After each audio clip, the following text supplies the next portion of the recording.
Well, there's a connection, honestly. Really, there's a connection between, what they talk about in the West with the so-called crisis of masculinity. The idea of men not being men, or men not acting like men, not understanding what it means to be a man, and so on.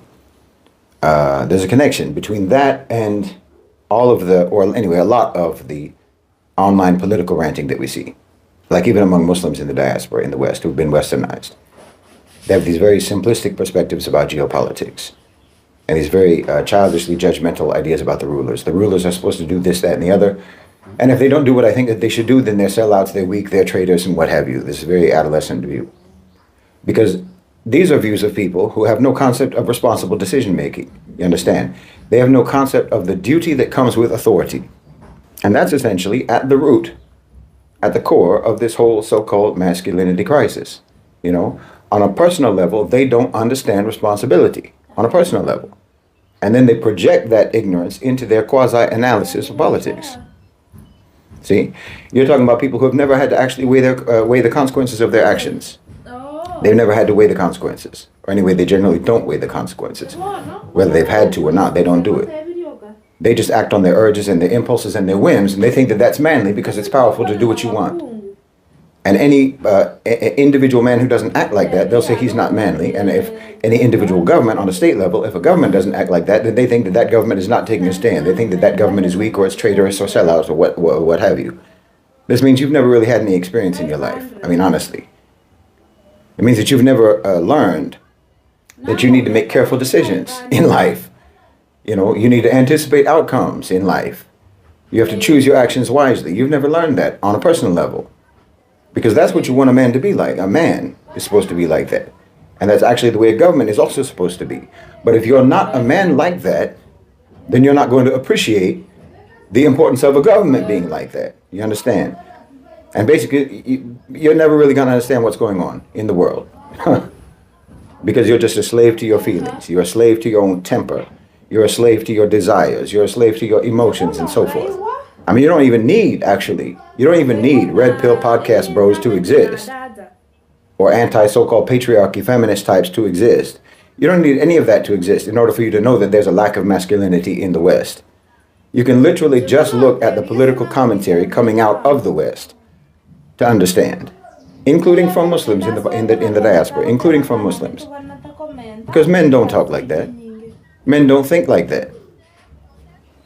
Men don't completely lack that sense of responsibility and that sense of duty and complex decision making and long-term planning like that. That's not masculine.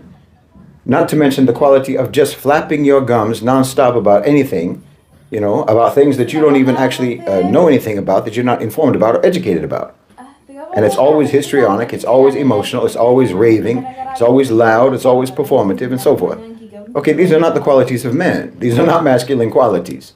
So yes, we know you have a masculinity problem in the West. I mean, I'm not saying that Western or Westernized women are necessarily any better, obviously. I mean, on the one hand, you've got them demanding an end to the patriarchy. And on the other hand, telling men that they need to step up and be leaders and take responsibility and take care of women and so forth. Like, you don't even understand that what you're calling for is patriarchy, and what you're suffering from is the absence of patriarchy. You understand? But whatever. Patriarchy isn't our term anyway. That's not an Islamic term. No. The truth is, in the West, both sides of the gender divide are insufferable and psychotic, in my opinion. It's no wonder that the birth rate is so low. Honestly, it's amazing to me that men and women in the West can even tolerate each other long enough to get the check for dinner, much less actually have relationships. I mean, of course, obviously, this is how it's depicted on social media, so who knows what the reality is on the ground. Alhamdulillah, I'm not there, so I don't know. Honestly, I don't know what the situation is on the ground. Alhamdulillah, I don't. But either way, the online phenomenon of social and political tantrums reflects the same thing: a basic lack of maturity, a lack of seriousness, a lack of experience, a lack of the ability to process experiences. Personally, I'm not frankly interested in the whole gender, man, woman, masculinity, femininity, red pill, feminism, black pill, white pill, all the skittles. I'm not interested in this, honestly. I've already done something like 200 videos for the Qawwamun playlist, the Qawwamun channel when we had it. I've more or less said everything that I have to say about that. But it is interesting to me for other reasons. like I say, for the politics of it all, and what it means in terms of options for the future, for Westerners, and including Muslims in the West, because it indicates or it reveals, like I say, a lack of responsibility, a lack of maturity, and really a lack of thinking skills, planning, anticipating consequences, and so forth. This is a real condition in the West, and it's very serious. And to a great degree, I think that this condition has been engineered for the population, particularly in America. You know, because if you're able to foresee consequences, if you're able to predict realistic, probable outcomes, you're at an advantage. And if you can't do that, you're at a disadvantage. You're at an insurmountable disadvantage. You're in a state of loss, no matter what you're trying to do. And I think part of this comes from the entitlement and the coddling, that you've never had to consider the consequences of your actions. You've never had to consider what your actions might lead to, because you'll be protected from the consequences anyway. This again suggests either a lack of experience or else a complete failure to learn anything from your experiences. And it suggests a lack of comprehension of responsibility and authority, like I said. And this, I'm very sorry to tell you, this completely disqualifies you from having your opinion on almost anything taken seriously. And don't misunderstand me here. I'm not saying this to you to try to berate or to dismiss you. I am telling you that this is the situation you are in, and you might want to do something about it. Because at the end of the day, unserious people are going to be mistreated, they're going to be used, they're going to be abused, they're going to be exploited, they're going to be manipulated, and the only remedy to that is to become a serious person. Look, take for example, when you're a young man, okay, you have a temper. Generally speaking, we have a temper when we're young. You get heated up about something, you get into an argument with someone, doesn't matter what it is. But you know, you're young, you have testosterone pumping through you, you feel that aggression building up inside you. Well, you might just start swinging when you're young. You might just start swinging, try to win the argument with your hands, right? Okay, you won't act like that if you're a father. You won't act like that if you're a husband, if you have responsibilities, or if you've been in this scenario before, if you have experience in this. Like, you know, when you're young and dumb, you might even start swinging, start a fight when you're at the top of the stairs and the stairs are behind you. You understand? You might start trying to get aggressive with someone while you've got one foot in your car and one foot on the ground, and the guy that you're in the fight with is on the other side of your car door, because you don't understand what you're doing. You don't know what you're doing. You haven't been in this situation before. And you don't think about the CCTV cameras. You don't care if you're right outside in front of your own house.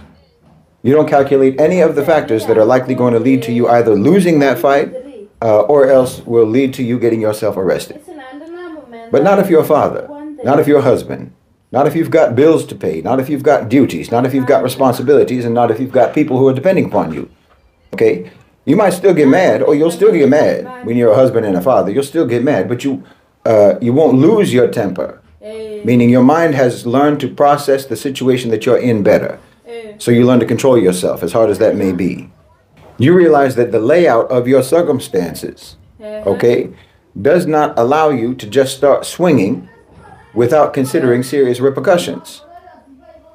So you make better decisions when you have responsibilities. And once you have that understanding, you can take it a step further. And you're actually able to understand or apply that understanding with regards to other people. In other words, you would understand why someone didn't decide to start fighting against someone that they had a right to fight when they had their back to a flight of stairs. And you wouldn't judge them a coward for that decision that they made and for just walking away. See, this is when your own experience gives you insights into understanding the circumstances that other people are in, and not judging them, not criticizing them, and not giving them foolish advice. Taking it a step further is when you don't even know what their circumstances are, but you know enough to realize that they do have circumstances, and that those circumstances probably factored into their decisions. You understand? See, when you're immature, when you're unexperienced, or else you have failed to benefit from whatever experiences you have had, well, you do foolish things, you say foolish things, you give foolish advice, and your criticisms are foolish. And no one who isn't immature, who isn't unexperienced, and who isn't foolish is ever going to listen to you. And in fact, being ignored is the best case scenario. Because the truth is that foolishness is a vulnerability. And there are plenty of people who are not unexperienced, but who are unprincipled predators and manipulators. And while you're standing up there spouting off all your nonsense and thinking that you're really saying something, all you're really doing is advertising to these types of people that you're a mark, you're a target, and you can be had. And they will definitely play you like a violin. And even if they don't play you, even if they don't take advantage of you, they will absolutely be more productive than you. They'll be more successful than you. They'll be more accomplished than you. They'll be more effective than you. They will reach their objectives better than you. And you will find yourself beneath them. You'll find yourself beneath them or behind them or under them. Okay, so what happens when your circumstances do not allow you to act in a certain kind of way, to get your rights? Okay, I'm talking about acting in a justified way. But your circumstances don't allow you to do what you have every right to do. Because if you were to do it right then and there, you're either going to lose or you're going to cause some sort of other harm to yourself or to your family, right? The conditions are not conducive. Well, that's when you start to grow other muscles. You start to grow other strengths. The muscles of cunning, the muscles of patience, the strength of planning and strategy and so forth. To where you can actually try to start now engineering the circumstances and engineering the conditions that will allow you to take your rights. You understand me? Because if you know that certain conditions are required in order for you to do this or that, or in order for you to get your rights, or what have you, then a mature person, a responsible person, immediately sets about trying to create those conditions. It's like I've talked about before. If you want to make a certain dish where you need certain ingredients, sometimes the first step in cooking a meal is planting a seed. You understand me? You tell someone that you're hungry and they grab their car keys and drive away. Okay, if you're a fool, you might think that they've just abandoned you in your hunger because you don't even understand that they're just going to the grocery store. I'm talking about maturity of thought, the maturity of your thinking, the maturity of your ability to process information, your understanding, and so on. And I'm talking about realism and the fact that those with responsibility and those with authority have a duty to be realists. But of course, being an unrealist is much easier. It's much easier. Reacting without thought is much easier. Being impatient is much easier. Throwing tantrums is much easier. But only in the short term. Only in the short term. Okay? For example, okay, the Muslim Brotherhood was banned and designated as a terrorist organization in Texas. Now, all Muslim organizations that are associated with the Muslim Brotherhood, in terms of funding and staffing and so forth, they're going to be under pressure now. If not completely eliminated, completely shut down. They're going to be shut down, most likely. And now Trump is saying that the federal government, at the federal level, they're also going to designate the Muslim Brotherhood as a terrorist organization. They're starting with certain chapters, I think. And they're going to ban them. I think that like I say, I think they're beginning with regional affiliates or chapters of the Ikhwan first. But this is moving towards complete delegitimization. Now you should recognize that this is coming, in my opinion, this is coming as a result of demands being made by the UAE and by Saudi Arabia. Okay? Saudi Arabia owns the biggest oil refinery in Texas. They've now pledged to pump in $1 trillion of investment into the United States of America, into the American economy. And they hate the Muslim Brotherhood. Yes, they do. And the UAE hates the Muslim Brotherhood. Okay?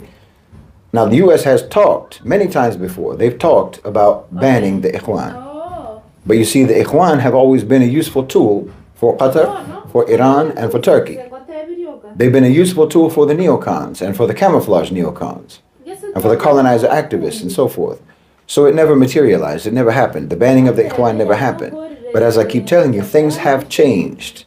The era of the Muslim Brotherhood's Islamism of destabilization is coming to an end, which means that the neocon approach to the Muslim world is coming to an end. The colonizer approach to the Muslim world is coming to an end. The GCC has won the management contract for the Middle East, and they have mended all of the antagonisms between them. Turkey, Qatar, Iran, everyone has come together to build collective sovereignty in the region. And that means that the Muslim Brotherhood has now become a tool without any useful function for anyone who used to use it. Which means that it's now possible. Now it has become possible. The conditions have become conducive for the UAE and Saudi Arabia to pursue their elimination. Because the Muslim Brotherhood has always been exactly what I'm talking about. They've always been simplistic, reactive, unserious, emotional, unrealistic, and juvenile in their approach and in their rhetoric. The truth is that the Muslim Brotherhood has always been completely incompetent in terms of politics.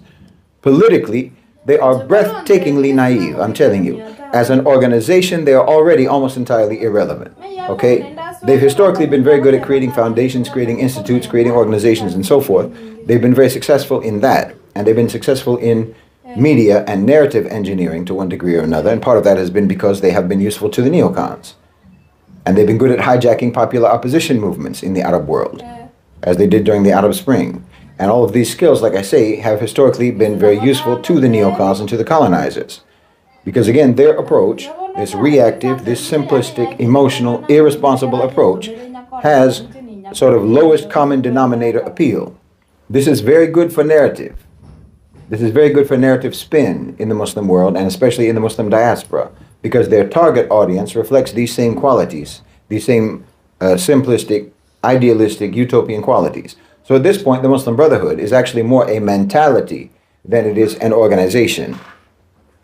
It is an anti-regime, destabilization, quasi-utopian sort of a mindset. That's why you see Egypt and the UAE and Saudi Arabia calling almost any critic Muslim Brotherhood, even if they actually have no connection whatsoever to that group at all. Muslim Brotherhood has just sort of become shorthand for the Islamism of anti-government, neocon, destabilization, and delusion. Basically Muslim Twitter. I don't think the Muslim Brotherhood was necessarily always this way, but at some point, they just became obsessed with their own power ambitions. And this made them, this obsession for power, this ambition for power, made them slaves to whoever they thought could grant them power. Meaning whoever would support them against the Muslim governments. And that of course was Washington, that was the neocons. So this now supposedly anti-imperialist movement, the Muslim Brotherhood, transformed into a straight-up collaborator movement. And that's been the case for many, many years. So with the Ikhwan, you have like two layers of what I've been talking about. You have the Muslim Brotherhood themselves, the group, the organization, who are naive, who are unqualified, who are self-important, simplistic, with no concept of how the world really works, just like teenagers, just like adolescents. And then you have all the people who have been led astray, who have been indoctrinated, and who have been manipulated by the Muslim Brotherhood. Because they all have the same qualities. They have these same qualities that the Brotherhood has, and that the Brotherhood expresses. And because of those qualities, both the Ikhwan themselves and everyone who has adopted their mentality, they became really enemies to their own people. They became enemies to the progress and the prosperity and the independence of their own nations. And ultimately, they even became enemies of true Islamic understanding and knowledge. They became enemies of what they were themselves advocating, in fact. They should have just stuck with building welfare, social welfare institutions and organizations and so forth. They were good at developing those types of things. But you see, the problem is, they only started those sorts of activities in the first place as a tactic for eventually leveraging that to gain political power. You see, there was no ikhlas. That was always their intention. Power was always their intention. So, okay, this is an example of what happens when you are fundamentally unserious. Okay? In the short term, you can be at best disruptive. But in the long term, you mostly only have influence in terms of degrading the thought processes and maturity of your followers, of your audience, of your supporters and your sympathizers. You're detrimental to your people. And ultimately, you will get eliminated. Either you will be actively eliminated or you will just be dismissed and you'll be consigned to irrelevance, as has happened to the Muslim Brotherhood. First they were irrelevant and now they're going to be eliminated. And anyone who is guiding you towards that sort of a mentality is doing you a severe disservice. The most insidious thing about it is that the whole time that they're doing this and that you're following along with this, you'll feel like they're hearing you. You'll feel like they're representing you. You'll feel like they're empowering you and so on. When in reality, whether they even understand it or not, they are actually ushering you into the captivity of irrelevance. They're neutralizing you while you think that they're empowering you, and they might even think that they're empowering you. See, the Muslim Brotherhood, just that organization, sort of encapsulates this whole phenomenon in terms of the Muslim world, what you see in the Muslim world. But the totality of Western society does this to you. And in fact, the Muslim Brotherhood, it could be argued, or I would argue, They either became this way or anyway, they never developed beyond being this way because they completely embraced Westernization. Yes, they did. The Muslim Brotherhood, the Ikhwan, is a thoroughly Westernized organization at this point. It's a colonizer, collaborator organization, and has been for many, many years. And they use Western tactics. They use Western thinking. They use Western paradigms and so on. And as things stand now, the Ikhwan have the most influence in the Western diaspora, much more than they have within the Muslim world. They're kind of a joke, actually, in the Muslim world, to be honest. But Western and Westernized Muslims, in my opinion, what I can see, are still mentally influenced by their approach, which is not surprising because, like I said, the West relentlessly corrals their people, corrals their populations towards unseriousness. So see, I'm talking about this like for us, okay, for the Muslims. The Muslim Brotherhood is a cautionary tale. It's a cautionary tale. You know, on the one hand, it's a cautionary tale in terms of how not to do a Muslim organization. Because the Ikhwan basically is a sect. It's basically a cult, honestly. Most people who sympathize with the Ikhwan don't really understand this. They don't really realize this. Precisely because of their rhetoric, the Ikhwani rhetoric. And because the lowest common denominator whom that rhetoric appeals to are not capable of scrutinizing that rhetoric because of all of the emotions that get activated. They're passed off as legitimate political, intellectual discourse and commentary and critique, while it's actually all just demagoguery and manipulation. The Muslim Brotherhood has not produced a single competent political leader in the entire almost 100 years of their existence. And that's despite their continuous assertions about how pragmatic they are, how strategic they are, and how brilliant they are. But okay, like I say, this is just one group in the Muslim world. This is a group in the Muslim world that has tried to dupe us. To varying degrees, they've been able to do that to many people. But your entire society in the West is dedicated to duping you. And the extent to which they have succeeded is truly breathtaking. The success of the Muslim Brotherhood has been very limited compared to what your society has done to you. I mean, literally, things can be happening right in front of your eyes and you don't see it for what it is. You always recede into narratives and debates about narratives, debates between narratives. And no one wants to, or no one is even capable of, actually looking at reality. And see, this is what I mean about you have to have the ingredients in order to make a meal. If you want to make a meal, you have to have the ingredients for that meal. So in your society, they don't even need to keep you out of the kitchen, you understand? They can give you the pots and pans, they can let you in the kitchen, they can give you access to the oven. It doesn't matter. They can even give you the recipe. Because you're not going to make anything at the end of the day, because they have made sure that you don't have the ingredients to make anything. Look at your society right now. The most enlightened people in your society, okay? The most enlightened people in your society are railing against the elites, right? The elites control everything. But you haven't even clocked the reality. You haven't even clocked the fact that the elites are literally dismantling your whole society. They're done with America. Your problem isn't that they own and control everything. Your problem is that they are discarding it. They're discarding all of it. They treated your whole society as disposable, and now they're throwing it out. They're disposing of it now. But see, you can't imagine a world in which America is not the center of gravity. You can't imagine a world in which the United States of America is actually marginalized and unimportant. You can't imagine a world in which America is de-developed, is de-industrialized, is impoverished and conflict-ridden, and is just nothing more than a wasteland. You can't imagine a world where everyone in the world outside the United States looks at America and says, thank God I'm not in that miserable police state, tyrannical, backwards, low IQ country. You can't imagine that, but that's where you're heading. It's already moving in that direction. You're still telling yourselves that everyone wants to come to America. Talking about America, immigrants are taking over the United States. Meanwhile, global immigration to America, or even interest in going to America, has been declining for years. While American immigration and interest, Americans moving, I'm saying, Americans' interest in moving out of America has been increasing for years. Everyone wants to come to America. Meanwhile, for Muslim countries, less than 1% of their populations ever apply for visas to America. And no Muslim country is even in the top 10 of the countries in the world that are sending their people to America. Not for visits and not to immigrate. The percentage of your population that is foreign born isn't so high because everyone is trying to get there, everyone is trying to come over there. It's because the people who are from there are not reproducing themselves. You understand? And as I said in the beginning, that's no big surprise. You have had your personality so warped that no one can even stand each other over there. So yes, obviously reproduction is undermined, relationships, marriage, and so forth, not to mention the cost of having children over there. Do you see?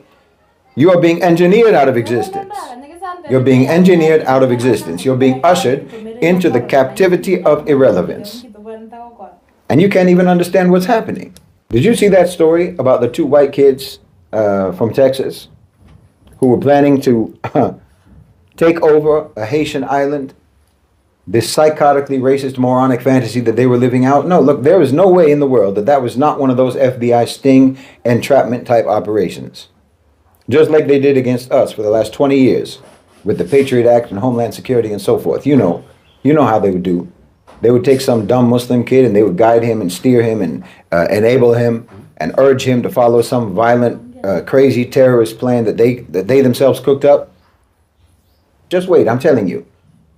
This Texas lunacy sounds exactly like one of those things.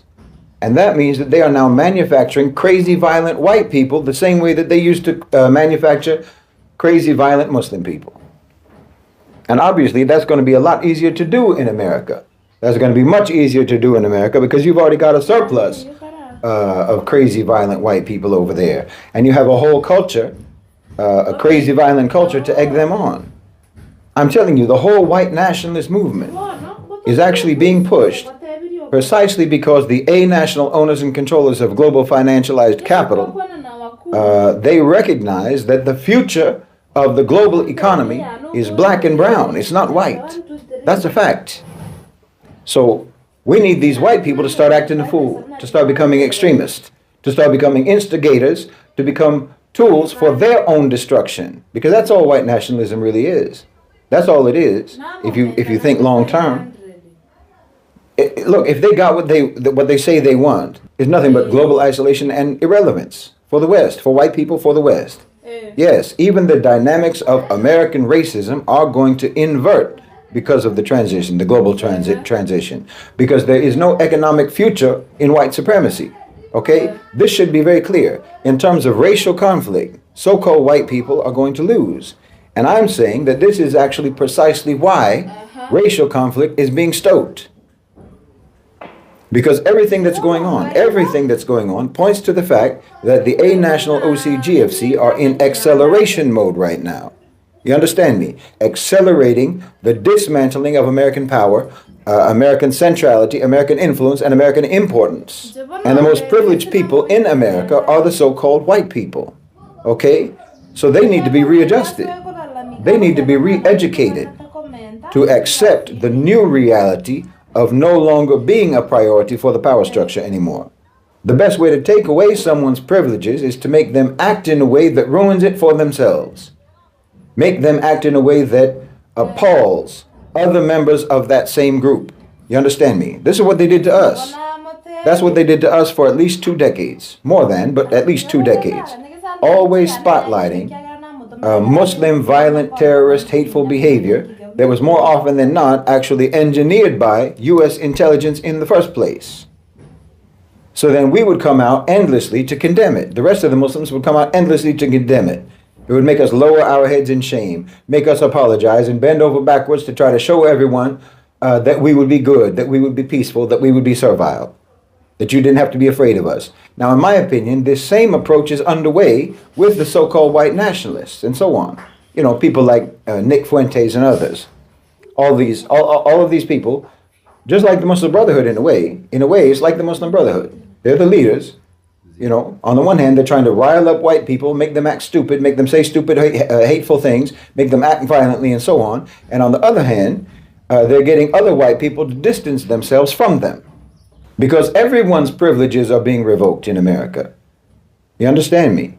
And the most privileged have to be dealt with very strategically. And like I say, there is the pre-existing deep and pervasive racism that already defines that society, and that makes it even easier to do, to rile up white people and make them act stupid. Understand, I'm not talking about whatever these white nationalists say. I'm not taking their position about the so-called great replacement and what have you. You know, that so-called whiteness is under attack. Their so-called culture is under attack because of wokeness and anti-racism and so forth. No, what I'm saying is the reality is that so-called white people have been the beneficiaries of a system that no longer works in the world. And see, you have believed that your so-called whiteness was supposed to exempt you from the necessity of actually mattering to the global economy, and it doesn't. It doesn't protect you. It doesn't exempt you. You understand? The world is decentering from America and the West. And that makes white supremacy a liability. So they're going to bait white people into so-called standing up for whiteness so that they can cull you. You understand? Because thinking like that, with this white nationalism, thinking like that only shows that you have no place in the future. See? Again, this is very much like the so-called Islamists, like the Muslim Brotherhood. Getting people to come out for marches, getting people to join online forums and so on, getting people to spout their rhetoric, their vitriol, just so that you can be identified by the authorities as someone who's problematic, someone who needs to be watched, someone who needs to be isolated or eliminated, because the truth of the matter is you are not someone who is going to contribute to anything useful or productive in the world or in society, just like these white nationalist types. They have nothing to offer, they have nothing to contribute. And of course, the reality is that their actions will cause exactly what their actions are supposed to cause. Violence, division, polarization. I mean, can you not see that you as a population are being provoked at every turn? You understand? They sent ICE, right? Which is nothing but the American version of the Black and Tans auxiliaries that the British deployed to terrorize the Irish. Look it up if you don't know what the Black and Tans were. They sent ICE to every place that they thought would generate a violent backlash. Believe me, New York, Chicago, LA, and so on, until they finally sent them to the South, hoping that some shotguns would get brought out, you know? All the places that are known for guns and violence, Miami, Newark, etc., and having these ICE agents terrorize people. I'm telling you, they're trying to get a response. They're trying to get a response. Deploying the army in this and that city and so forth. They're provoking. And I think it's deliberate. And it's a win-win for them. It's a win-win for them, however that provocation goes. The ICE agents are cannon fodder. I'm telling you. That's why you haven't seen a single one of those people, a single one of those ICE agents who has any idea whatsoever how to behave in anything like a professional manner, in anything like professional law enforcement. They hired goons and thugs. Their job is to provoke a backlash. And it's win-win for them, because if you don't react, if you don't retaliate, okay, so now you have become habituated. You have normalized this new approach to policing. That's a win for them. And if you do retaliate, which is what they really want, in my opinion, well, then they get to launch a scorched earth campaign across your cities, which is also a win for them. So it's a win-win. This is what's happening. They're telling you that AI is the reason that jobs are being cut in America, even though most of the jobs that are being cut are actually just moving overseas. Because the truth is that AI is actually incredibly bad at doing any real work. Your farms are going under. Your economy is spiraling down the drain. You're being openly terrorized and abused and kidnapped and assaulted by masked men in your streets. 500. You're being surveilled. You know, whenever you drive anywhere, they're watching you. They're monitoring your driving patterns. And they'll detain you for no reason whatsoever. I mean, on and on and on. And yes, of course, you have the constant provocation of all of these different types of culture war groups, hateful protests, violent protests, assassinations, and so on. Your country is falling apart and you know it. But you're not going to do anything about it. Because they've already made sure that you are incurably unserious people. They've made sure that you don't have the ingredients necessary to actually make anything. You understand me? And that's what I'm saying. This is the grave danger of immaturity, the grave danger of unseriousness. And this is what I mean by the captivity of irrelevance. You're just scrolling. You understand?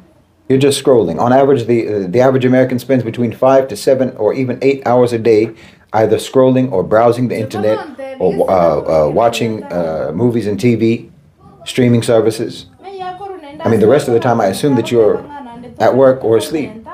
You drink, you smoke, you do drugs, you watch pornography, you make frivolous content. Like you have time for that. You understand? Like you have time for that. You do not have time for frivolity right now. You honestly don't. But you can't actually wrap your head around the ramifications of what's happening, of what's truly happening. You think it's all just drama.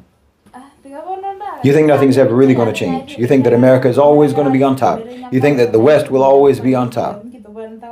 You know, you think that maybe you're just going through a difficult moment as a country. No, it is over. I'm telling you.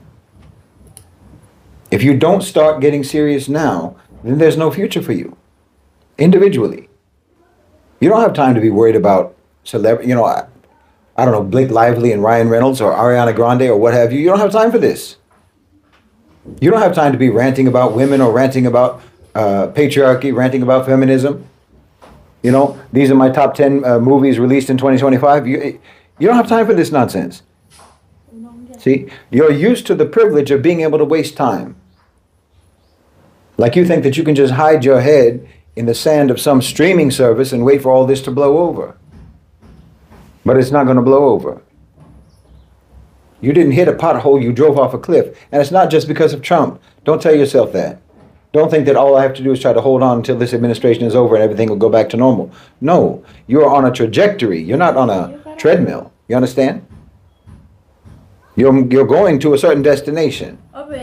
You know, and I see people online who are telling themselves and telling each other, you know, something's got to happen. Something's got to change. Something's got to give, and what have you. Talking about ICE, talking about Trump, or what have you. Saying FAFO, right? Pretending to yourselves that people are going to rise up. Pretending that, you know, I don't know, Candace Owens or Tucker Carlson or whoever else, anyone on either side of the machine, left or right side of the machine, you're pretending that they're going to lead some sort of a mass movement that's going to fix everything. Yes, just like the Muslim Brotherhood. Just like the Muslim Brotherhood people believe. Which is exactly why the Egyptians, who know the Ikhwan better than anyone else, why the Egyptians call the Muslim Brotherhood drug dealers. And anyone who's like them, they call them drug dealers. Selling the utopian opioid. No, that's not going to happen. And I've told you before, all you can do is brace for impact. There's no turning around. So you need to be serious now. You need to be serious. Not for social change, not for your society, not for America, not for the West or what have you. America doesn't care about you. The West doesn't care about you. America and the West has put you in the situation that you're in. So you need to be serious for yourselves. You need to be serious for your families. You need to be serious for your children, if you have any. And you need to be serious for your community, if that's possible. You don't have time to waste, I'm telling you. You don't have time to waste. Even these Epstein files, right? The emails and so on. Even the earlier case with Diddy. Wallahi, this is all part of the dismantling of the domestic power hierarchy. It's part of the subordination of America. Discrediting everyone in your society. But somehow you act like you think that American empire can end, but life in America will go on as if the empire didn't end. Or you act like some ex machina is going to come along to save you in the nick of time. I'm telling you again, and I've said it repeatedly, this is not going to happen. And yes, the truth of the matter is it shouldn't happen. Because the downfall of America is perhaps the most deserved downfall in history. And I'm saying that most of you don't even have the ingredients to save yourselves. Because the most important ingredient in all of this is seriousness. And the truth of the matter is that the hypermarket of America never did stock that item. So I would suggest that you start looking for it somewhere else.